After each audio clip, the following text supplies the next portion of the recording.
2 miliardi di euro, circa 7,80 euro al mese. Un piccolo tesoretto che gli italiani sarebbero disposti a sborsare per la salvaguardia del paesaggio e per la tutela del territorio.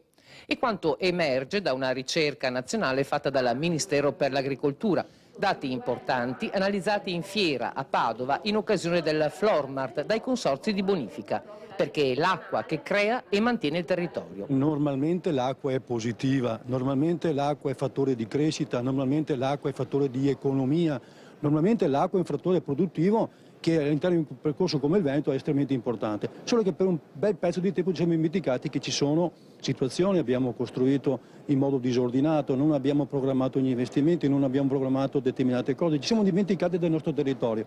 Purtroppo l'acqua cattiva ci ha fatto ricordare che questo territorio ha bisogno, estremamente bisogno, di avere delle risposte. Migliorare l'irrigazione significa anche migliorare l'economia agroalimentare. Per il Veneto è pronto un piano con 186 progetti di ampliamento e di ammodernamento della rete, valore 1 miliardo e 300 mila euro. La macchina organizzativa dei consorzi di bonifica sta andando in questa direzione.